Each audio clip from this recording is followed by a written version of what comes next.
ഏകദേശം ഒരു 10-12 വർഷങ്ങൾക്ക് ശേഷം സൂര്യയുടെ ബോക്സ് ഓഫീസ് പവർ കാണിച്ചു തന്നിട്ടുള്ള ഏറ്റവും വലിയൊരു മാസ് കൊമേഴ്ഷ്യൽ ടിആർ ചിത്രമായിരുന്നു കറുപ്പ് എന്ന ചിത്രം. ഈ ഒരു ചിത്രത്തിന് ഹ്യൂജ് സക്സസിന് പിന്നാലെ ചിത്രത്തിന് രണ്ടാം ഭാഗം ഉണ്ടായിരിക്കുമെന്ന് ഒഫീഷ്യലി കൺഫേം ആക്കിയിട്ടുണ്ടായിരുന്നു. ഇപ്പോൾ ആർ.ജെ. ബാലാജി ലേറ്റസ്റ്റ് ആയിട്ട് ഈ ഒരു ചിത്രത്തെ പറ്റി പറഞ്ഞിട്ടുള്ളത്, കറൻലി പുള്ളിയുടെ ആ ഒരു ലൈനപ്പിൽ കറുപ്പിന്റെ രണ്ടാം ഭാഗമില്ല.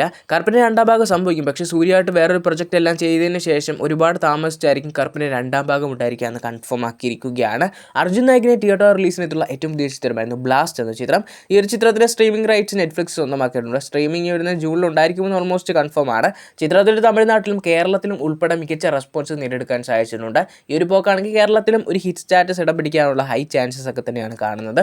അതിനെ കമൻറ്റ്സ് അപ്ഡേറ്റിലോട്ട് തന്നെ വരാം. കമൻറ്റ് വഴി ആദ്യം ചോദിച്ചുള്ളത് വല എന്ന മൂവിയെ പറ്റിയാണ്. ചിത്രത്തിന്റെ ടീമിന്റെ ഭാഗത്ത് നിന്ന് ഇപ്പോൾ കൺഫേം ആക്കിയത് പ്രകാരം ചിത്രത്തിന്റെ 2 ഷെഡ്യൂൾ ഇപ്പോൾ കംപ്ലീറ്റ് ആയിട്ടുണ്ട്.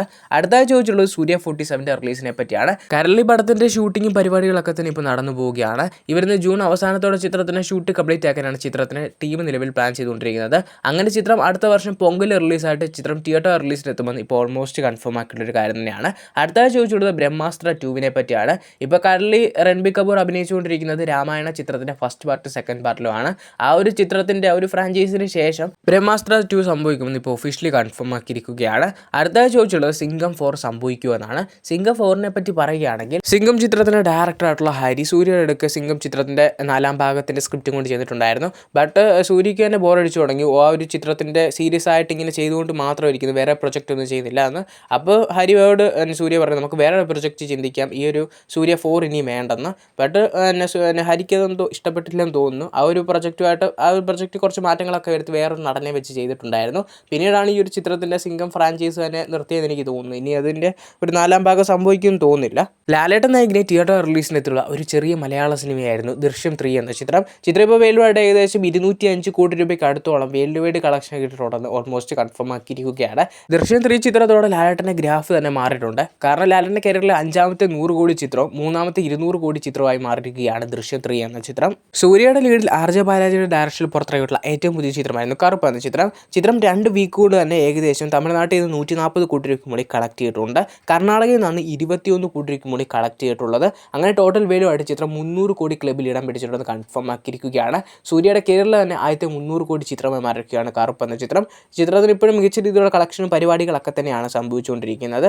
പൃഥ്വിരാജ് നായകനെ ഇവിടുന്ന് ഓണം റിലീസ് നടത്താനിരിക്കുന്ന ഒരു പക്ക ആക്ഷൻ എൻ്റർടൈനർ ചിത്രമാണ് ഖലീഫ എന്ന ചിത്രം. ഈ ഒരു ചിത്രത്തിൻ്റെ കറൻലി ആയിട്ടുള്ള ഷെഡ്യൂൾ നടന്നുകൊണ്ടിരിക്കുന്നത് കാലിക്കറ്റിൽ വെച്ചാണ്. ഈ ഒരു മാസം അവസാനത്തോടെ ആ ഒരു ഷെഡ്യൂൾ കംപ്ലീറ്റ് ആകുമെന്നൊക്കെ തന്നെയാണ് എക്സ്പെക്ട് ചെയ്യുന്നത്. അതിനുശേഷം ഈ ഒരു ചിത്രത്തിൻ്റെ ടീം ഒരു കണ്ണൂർ എയർപോർട്ടിൽ 3-4 ദിവസത്തെ ഷൂട്ടൊക്കെ തന്നെ ഉണ്ടായിരിക്കുമെന്ന് കൺഫേം ആക്കിയിട്ടുണ്ട്. പിന്നെ എറണാകുളം, ദുബായ്, നേപ്പാൾ ഷെഡ്യൂളൊക്കെ ചിത്രത്തിന് പെൻഡിങ് ആയി നിൽപ്പുണ്ടെന്ന് കൺഫേം ആക്കിയിരിക്കുകയാണ്. ഇതേ സ്ഥലത്തൊക്കെ ഷൂട്ട് ചെയ്യുന്നതുകൊണ്ടൊക്കെ തന്നെ ഒരു വലിയൊരു പരിപാടി തന്നെയാണ് പൃഥ്വിരാജിൻ്റെ ഭാഗത്തുനിന്ന് വരാൻ പോകുന്നതെന്ന് കൺഫേം ആക്കിയിരിക്കുകയാണ്. ആസിഫ് അലി നായകനെ പുറത്തിറക്കാനിരിക്കുന്ന അദ്ദേഹത്തിൻ്റെ കരിയറിലെ തന്നെ ഏറ്റവും വലിയൊരു ആക്ഷൻ എൻ്റർടൈനർ ചിത്രമാണ് ടിക്കി ടാക്ക എന്ന ചിത്രം. ആസിഫ് അലി തന്നെ ഈ ഒരു ചിത്രത്തെ പറ്റി പറഞ്ഞിട്ടുള്ളത് തൻ്റെ കരിയറിലെ അല്ലെങ്കിൽ ഒരു KGF സിനിമയായിട്ടൊക്കെ തന്നെ പറയാൻ പറ്റുന്ന ഒരു പാഠം തന്നെയാണെന്നാണ്. ഈ ഒരു ചിത്രത്തിൻ്റെ റിലീസിനെ പറ്റി പല ആൾക്കാർ ചോദിക്കുന്ന ഒരു കാര്യമായിരുന്നു. ഈ ഒരു ചിത്രത്തിൻ്റെ റിലീസ് ഈ ഒരു വർഷം മിഡോടെ ഉണ്ടായിരിക്കുമെന്ന് ഒഫീഷ്യലി തന്നെ ചിത്രത്തിൻ്റെ ടീം തന്നെ കൺഫേം ആക്കിയിരിക്കുകയാണ്. ഇപ്പം നമ്മുടെ മലയാളത്തിൽ എടുത്ത് നോക്കുകയാണെങ്കിൽ കിടിലോ ലൈനപ്പുള്ള ഒരു ആക്ടർ തന്നെയാണ് പൃഥ്വിരാജ്. പൃഥ്വിരാജിന് ഇനി വരാനിരിക്കുന്ന സിനിമകളെ പറ്റി ചെറിയൊരു അപ്ഡേറ്റ് പുറത്തിറങ്ങിയിരിക്കുകയാണ്. ഇപ്പോൾ ലേറ്റസ്റ്റ് ആയിട്ട് പുള്ളി അഭിനയിക്കാൻ പോകുന്ന ചിത്രം രാഹുൽ സദാശിവനോടൊപ്പം ആയിരിക്കുമെന്ന് കൺഫേം ആക്കിയിരിക്കുകയാണ്. രാഹുൽ സദാശിവനാണ് ഈ ഒരു ബ്രഹ്മയുഗവും ഭൂതകാലവും ഡൈസ്രേ പോലുള്ള കിടില ഹൊറർ ചിത്രങ്ങളുടെയൊക്കെ ഡയറക്ടർ. അങ്ങനെയുള്ള ഒരു ഡയറക്ടറിൻ്റെ ഭാഗത്തു നിന്ന് പുറത്തിറങ്ങാനിരിക്കുന്ന ഒരു ചിത്രം എന്ന് പറയുമ്പോൾ തന്നെ ഭയങ്കര എക്സ്പെക്റ്റേഷനാണ്.